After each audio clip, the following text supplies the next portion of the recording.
Good afternoon, everyone. Welcome to another episode of Spilling Tea. I'm your host, Tiffany Daniels. And yes, very obviously, one second, technical difficulties.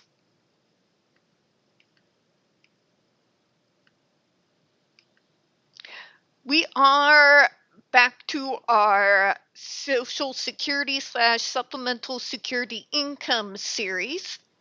And for this one, this is actually going to be the very last video, at least for now, until, Trump decides to do something else stupid, for this particular series here. So, what we're going to be going over today is a follow-up to last week's video. We're going to be talking about the type of documentation that non-citizens need to be able to provide in order to be able to apply for Social Security supplemental security income. Just so these people can actually see how easy it is to get a hold of that type of documentation before you go in to do your Social Security application. So, before we get to that, real quick, brief disclaimer. Everything we have gone over throughout the entirety of the Social Security / Supplemental Security Income series, you are going to find all of those sources right there in the description box with their link set up, and hopefully some helpful labels just a little bit over them so that you know what you're clicking on. So if you want to have a debate on the facts, or if you want to deep dive the subject on your own, you'll definitely be able to go ahead and do that. Now, trigger warnings. Folks, we do have this channel marked not for kids for a reason. First off, I do use profanity, and we cover some dark topics on this channel like the Judge Rotenberg Educational Center. So if you have a child that is 16 and younger and they watch content from this channel, parental supervision is advised. Political trigger warning. If you are MAGA, or you are on the left of the left wing, I am neither. In fact, I'm unaffiliated at all. And I tend to make decisions in regards to voting based on policy in a particular area, as I'm sure you all are aware. So, that means more than likely, at some point within this series, or the one that we have on Medicaid, or SNAP, or Section 8, I'm probably going to say something that's going to offend you. If you are unable to handle that with an adult, and your first inclination is to type in the comments something as idiotic as, well, you must have Trump derangement syndrome, first off, that is not an argument. That is name calling. That is a way to deflect from the topic at hand. Nobody has time for it. So,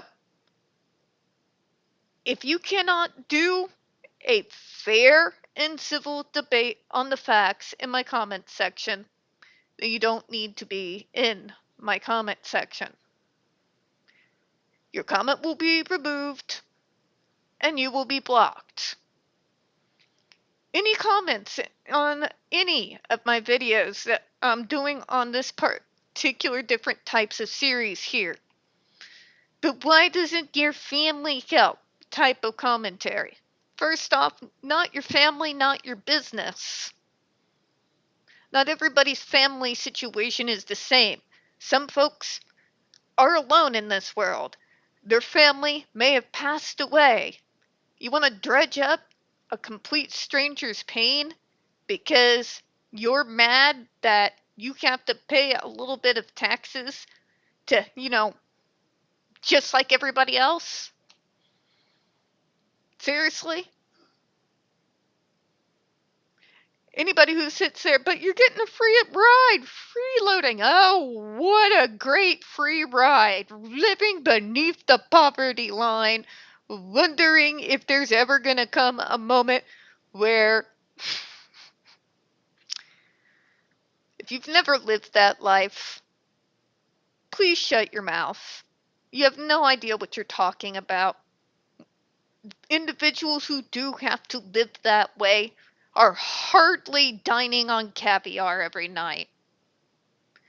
You have no idea how good you have it and how hard it is for some of the rest of us out here. Please spare us your venom, your condescension, and throwing your privilege around, and spare us. All right?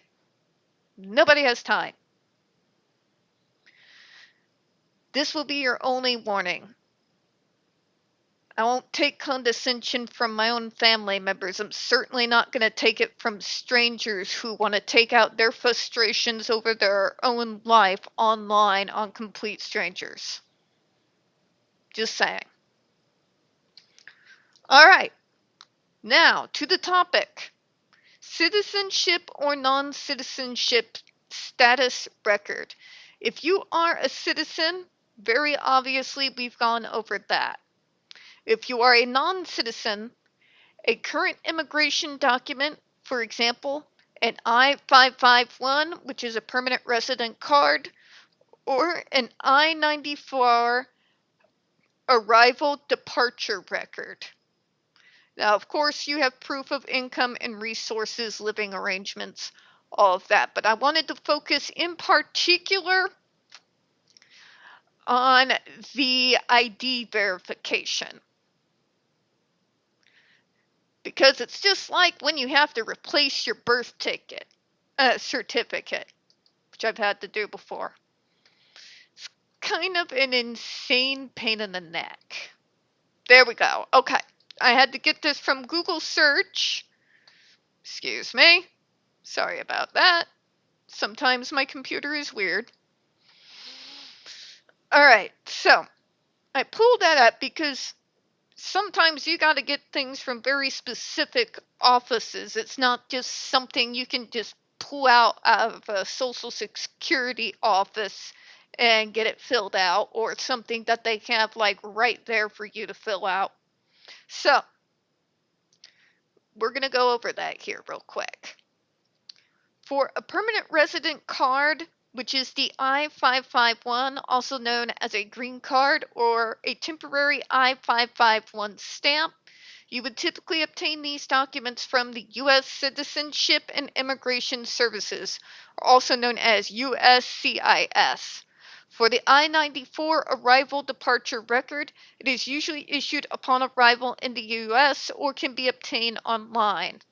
So for the I-551 permanent resident card or green card, you receive that after your application for lawful permanent residence is approved by USCIS. Then, of course, there's renewal or replacement. If the card's been stolen, lost, or expired, you'll apply for the replacement, and you can do that through their website for the renewal. And then the temporary I-551 stamp. The stamp serves as a temporary evidence of your permanent resident status while you await your physical green card, or if your card needs renewal or replacement. Remember, they did mention that, not just today in what we just read, but what we saw a little bit previously last Thursday in regards to that as well. So that means you don't have the physical copy, but you are confirmed legal status, and you would have to present that. Then you can schedule an appointment. You would have to go to the USCIS, just like I had to do with my birth certificate because it was so old and just finally fell apart. That's what happens when you're 40. Sometimes you have to get fresh copies, and yeah, that can be a gigantic pain. Or which may be in your passport or an I-94. Now for the I-94, Arrival departure record. Initial issuance. The I-94 is usually issued electronically, by CBD upon your arrival at a U.S. port of entry. Online access. You can access and print your electric I-94 record on the CBD website. CBP. Good God. Replacement. If you need to replace a lost or a damaged I-94, you may be able to request a replacement through CBP. So, these are the types of documentation they are looking for. This is the process in regards to how you would be going about to receive one. Now think about that if you're an illegal immigrant. Real quick. First off, if you're not legal, a good majority of the time, people are not going to try and buck the system. But just in case they did, then you have the hassle of not trying to fool two major federal departments, not just one, but two different federal departments. Two. Okay? Two of them. Exactly how would they be able to fake up an act good enough that that agency, USCIS, is going to buy it and hand over a green card? This is not just you go up to the desk and talk for 5 minutes. This is you have to set an appointment like you do for your doctor. Okay? Like you have to go in and talk to people and fill out information. A lot of individuals who are desperate for cash are not going to be willing to wait around for that. Those of us who do wait around, we're legal. And even with us legal folk, usually in those offices, it's standing room. Even in places like that for documentation, especially during the winter and summer. Oh my God. So you see what we're saying, right? This is not something that just any old random illegal immigrant can just totally defraud everybody. Easy as pie and get in on all these programs with our money paying for their crap. It's not what's happening. What's happening is we are continuing the insane idea that Reaganomics worked or is working. In spite of the fact that Reaganomics, other than that very brief bit of sunlight that was the Clinton administration, has been running our government in regards to finances since before I was born. In one way, shape, form, or another. If anybody could ask whether we've given it a good, long, decent minute to be able to determine whether Reaganomics was ever going to work for the rest of us, clearly now we can say that it doesn't. In fact, we've allowed ourselves to go down the road of financial insanity by trying the same shit over and over and over again, giving all the breaks to all the billionaires who are supposed to make all these jobs. But that's not what happens. hiring people costs money. Money that they would rather spend on expensive trips, or bribing politicians, or bribing judges. So you know what that means? It means the money from those tax cuts go directly into their pockets. And they're not really hiring more people than they ever did previously. You want to know what produces jobs? A healthy middle class. Because then the middle class can go out and spend our own hard-earned dollars in the economy. And because there is far more of us than there are of the billionaires, because that increases consumerism, means we've got more people buying more of your products, right? Simple numbers. When you essentially abandon the middle class entirely, to the point that we, at this point, are almost no longer any real middle class left. A lot of us have just become the working poor.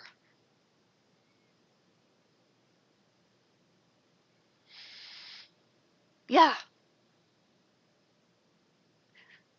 the poor people, the disabled people, the elderly people in our country is not what caused this financial collapse. It's because we've had this insane idea over the last several decades that if we keep giving these billionaire jerks multiple tax cuts, that somehow, miraculously, it will somehow pull up the middle class. Well, I don't know if you're paying attention, but very obviously, not only is that no longer working, but we've gone from a surplus of middle class to a far larger amount of working poor and a whole lot of middle class folks barely holding on before they come into the working poor area too. Stealing from those who are the most vulnerable in our country, or individuals who need a leg up, to keep giving money to billionaires who keep not doing what they say they are going to do, and ignoring the fact that what caused the boom in the 90s was that the middle class was being supported, their jobs paid halfway decent wages that people were able to live on and have a little bit extra to put back into the economy. You take that away, there goes your jobs. There goes people spending money, contributing to commerce. There goes away demand for products because people are going to knuckle down and buy the cheapest, most bare necessities humanly possible. You want to prop up the middle class and bring us back up from the working poor? You want the economy booming again like it was in the 90s?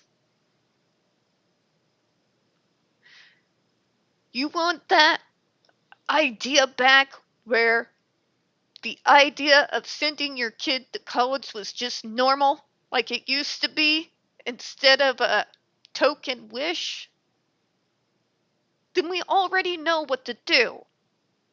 Stop penalizing the vulnerable for being vulnerable through reasons entirely out of their control, and make the rich pay their damn share and quit giving them cuts. They are not putting the surplus back into the economy, they're hoarding it for themselves.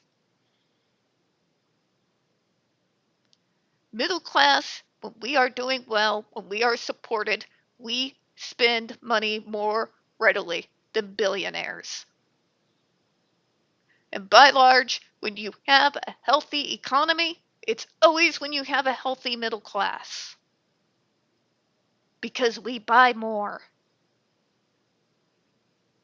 Okay?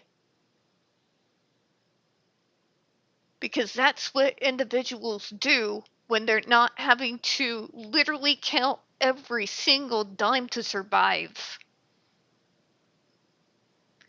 Tax the billionaires. Make decent, sane financial policies that will help support and build back the working class. Don't steal from disabled people, from elderly people, for people who are different from you. Because, first off, either by accident of age or just general accident, at any point in time, you can be joining those groups, and someday you may have to utilize one of those services yourself.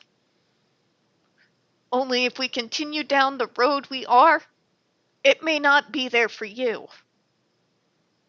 Remember that. With that little rant, folks, we are going to close it out, at least for now, for the Social Security Supplemental Security Income series. Now, don't be too sad. Tomorrow we'll be coming again in with Down the Rabbit Hole. And as